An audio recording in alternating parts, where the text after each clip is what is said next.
Welcome back to Under the Hood with Matt from Raynes. That's me. Today we are going to talk about Your Mouth is a Garden. This song has been a long time in the making. I think I wrote it like 15 years ago. And it's changed a bit since then. The title has stayed the same, which is rare. And some of the underlying percussive elements and one particular guitar line have all made it through the past 15 years. But the rest of it is now much better. Here's our session. Lots of stuff going on as per usual. When I wrote the first version of this, the demo version, it felt sort of Afrobeat to me. A song wants what it wants, and this one definitely wanted to go that direction. So there's a lot of really interesting African Afrobeat elements in it. I'll show you a couple of them. A lot of these are VSTs. I don't have a kora. I wish I did. I don't have a balafon. I wish I did. I don't have a fula flute. I wish I did. But high quality VSTs can also work.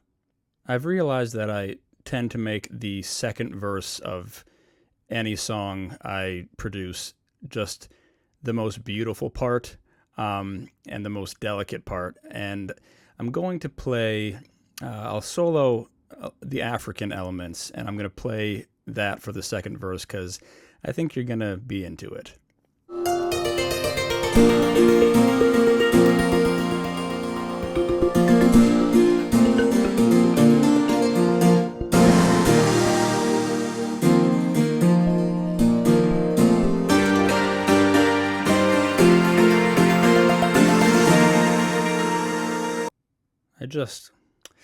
I just love that stuff. So those are the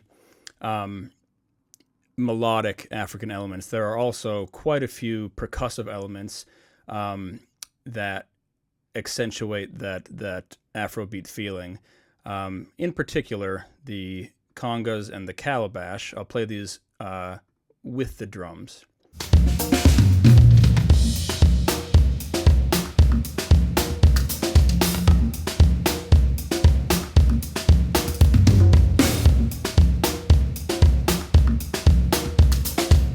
Students of music history may recognize that as like a soca beat, which is a Caribbean beat. But it's in a lot of like reggaeton and Afropop, Afrobeat, having that snare accent and not just on the backbeat. I'll solo the acoustic and electric guitars together here, and you can check out what they're doing.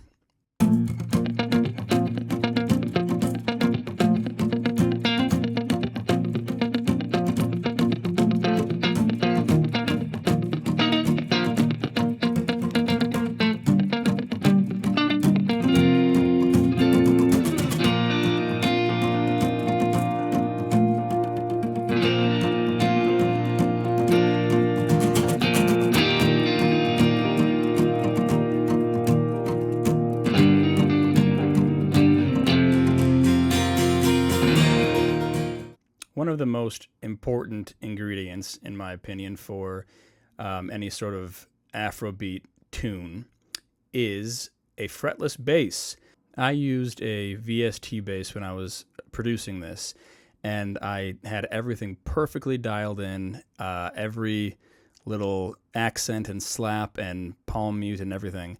And my intention was just to use that because I can't really play a fretless that well. And Chris Sclafani, who played bass on a few of the other tracks, really wanted to play this one. And I was like, is it going to be as good as the fake one? And it turns out it was.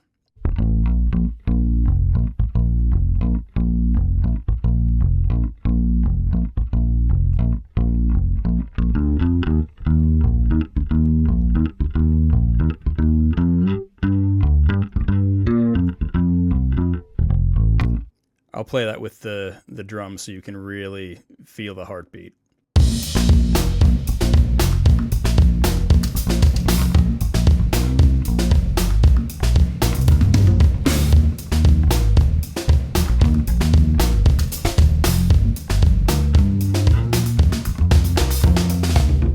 Job well done, Chris Sclafani. Another interesting element of this song is that it sort of can function as like a club banger. And I say that because along with the acoustic elements and the African elements, there are quite a few more sort of clubby synths in this one hidden in the mix that I don't normally use, but I'll play those soloed and you can kind of hear how that would work. I figured a 4 on the floor beat kind of lends itself to that sort of feeling.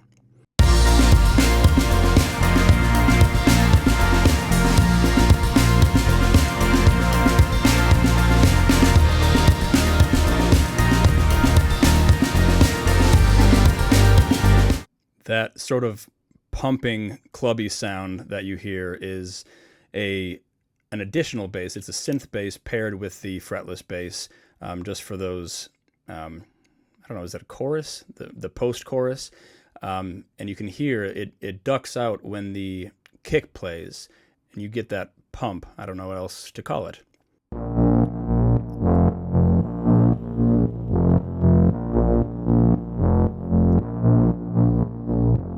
Just for fun, I'm going to play the end of the second chorus with that little tumble down with the flute. What you're hearing there is a tambin or a fula flute. It's an African flute paired with a bouzouki and a kora, which is an African instrument, and then, of course, a couple synths.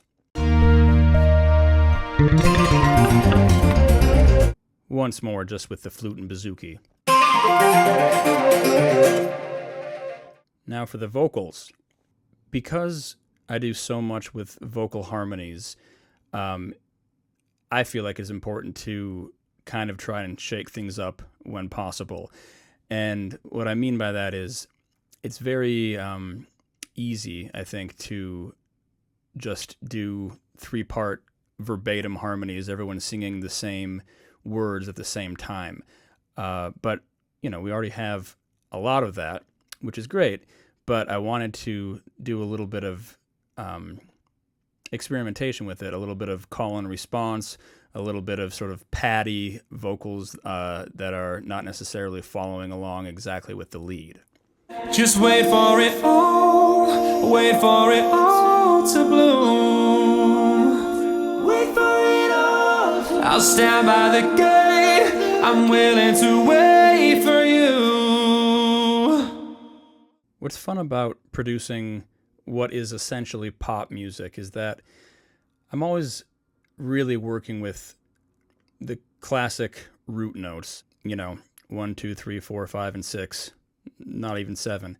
The particular colors in all of those chords that you can build on top of them, that's what makes it. So even though this song is actually, I think there's actually like 4 chords technically in it, and you could play it with just triads, 1, 4, 5, and 6. In the bridge, it's basically the same chords as everything else, but I'll play this clavichord soloed. That is a B flat major 7 sus 2, and it is a gorgeous transitional chord. While we're here, I'm going to also play the backing vocals for that part, because I did yet another, I don't know if it's Afro pop or what, but I did a kind of chant following those chords with just wordless harmonies.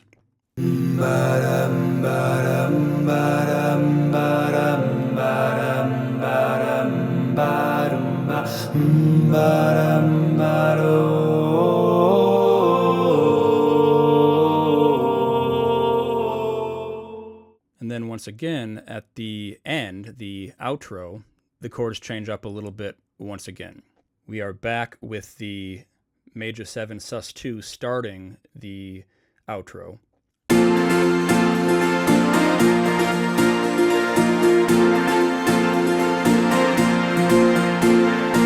And by starting a section with that, it adds some variety. And then, I can't help myself, I added a bunch of gang vocals following those chords. Always, always,